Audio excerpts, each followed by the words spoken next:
ಹಂಗಾಗಿ ಪೊಲೀಸ್ನವರು ಇವರು ಈಗ ವಿಚಾರ ಬೆಳಕಿಗೆ ಬಂದಿದ್ದು ಅವ್ರು ಗಂಗಾಧರ್ ಸತ್ತ ಮೇಲೆ ರೂಪೇಶನಿಂದ ಸಾವಿಗೆ ಬಂದಿಲ್ವಲ್ಲ ಅಂತ. ಸಾವಿಗೆ ಬಂದಿಲ್ಲ ಅಂತ. ಹಾಂ ಹೇಳಿ, ಬನ್ನಿ, ಇಲ್ಲಿ ಇದ್ದಾರೆ ಬನ್ನಿ, ಬನ್ನಿ. ಸಾವಿಗೆ ಬಂದಿಲ್ವಲ್ಲ ಅಂತ. ಹ್ಞೂ, ಸಾವಿಗೆ ಬಂದಿಲ್ಲ ಅಂತ ಕೇಳಿದಾಗ ಇವ ಹೇಳಿದ್ದಾನೆ, ಸತ್ತೋಗಿದ್ದಾನೆ, ಇನ್ನೆಲ್ಲಿ ಬರ್ತಾನೆ ಅವನು, ಸುಮ್ಮನಿರಿ ಅಂತ ಹೇಳಿದ್ದಾನೆ. ಹಂಗಂತ ಹೇಳಿದ ಮೇಲೆ ಎಲ್ಲ ಪೊಲೀಸರಿಗೆಲ್ಲ ಗೊತ್ತಾಯ್ತು. ಜಮೀನಿಗೆಲ್ಲ ಇದೆಯಾ ಅವರಿಗೆ? ಜಮೀನಿದೆ, 3-4 ಎಕರೆ ಜಮೀನಿದೆ. ಇದೆ ಮನೆ. ಏನು ಅಂತ ಯಾರಿಗೆ ಈಗ ಕರ್ಕೊಯ್ದಾರಲ್ಲ ಅವನೇ ಹೇಳ್ಬೇಕೀಗ. ರೂಪೇಶನ್ನು ಕರ್ಕೊಯ್ದಾರೆ ಪೊಲೀಸರು. 2 ವರ್ಷದಿಂದ ಏನು ಗೊತ್ತೇ ಆಗಿಲ್ಲ ಯಾರಿಗೂ, ಒಬ್ರಿಗೂ ಗೊತ್ತಿಲ್ಲ, ಪಕ್ಕದ ಮನೆಯವರಿಗೆ ಗೊತ್ತಿಲ್ಲ. ಇವರು ಅಂತಂದಿರ ಅವರು ಅಂತಂದಿರ ಅವರಿಗೆ ಗೊತ್ತಿಲ್ಲ. ನೀವು ಯಾವ್ದಾರು ಸುಮ್ಮನೆ ಕೇಳಿದಾಗ ಅಥವಾ ಯಾವ್ದಾರು ಕೇಳಿದಾಗ ಏನು ಗೊತ್ತಿಲ್ಲ. ಅವ್ನು ಬೆಂಗಳೂರಲ್ಲಿದ್ದಾನೆ ಅಂತ ಹೇಳೋಣ. ಎಲ್ಲ ನಿಮ್ಮ ಮಗ ಬಂದೇ ಅಲ್ವಲ್ಲ ಅಂದರೆ ಬೆಂಗಳೂರಲ್ಲಿದ್ದಾನೆ ಅಂತ ಹೇಳೋಣ.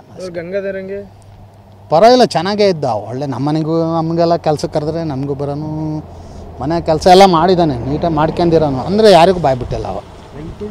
ಹೆಂಡ್ತಿನೂ ತೀರೋಯ್ತು. ಹೆಂಡ್ತಿನೂ ತೀರೋಗಿ 4-5 ವರ್ಷ ಆಯ್ತಾನೆ. ಆರಾಮಾಗಿದ್ದರು. ಒಬ್ರಿಗೂ ಹೇಳಿಲ್ಲ ಅವ. ಅವನ ಪಾಡಿಗೆ ಅವನು ಇದ್ದಾನೆ. ಎಂಥ ದುರಂತಲ್ಲ, ತಂದೆನೇ ಮಗನ್ನ.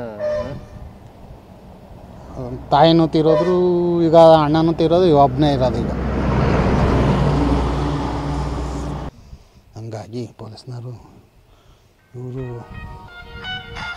ಈಗ ವಿಚಾರ ಬೆಳಕಿಗೆ ಬಂದಿದ್ದು ಅವ್ರು ಗಂಗಾಧರ್ ಸತ್ತ ಮೇಲೆ ರೂಪೇಶನಿಂದ ಸಾವಿಗೆ ಬಂದಿಲ್ವಲ್ಲ ಅಂತ. ಸಾವಿಗೆ ಬಂದಿಲ್ಲ ಅಂತ. ಹಾಂ ಹೇಳಿ, ಬನ್ನಿ, ಇಲ್ಲಿ ಇದ್ದಾರೆ ಬನ್ನಿ.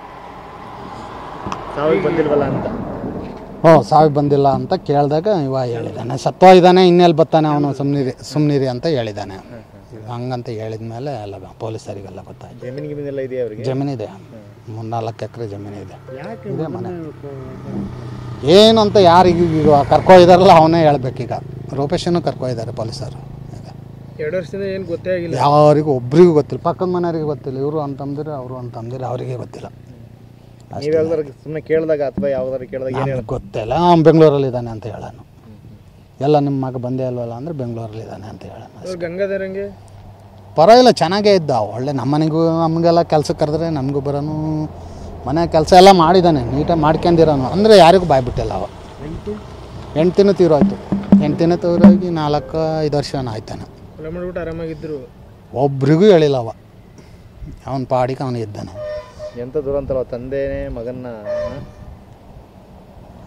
ತಾಯಿನೂ ತೀರೋದ್ರು, ಈಗ ಅಣ್ಣನೂ ತೀರೋದು, ಇವ ಒಬ್ಬನೇ ಇರೋದು ಈಗ.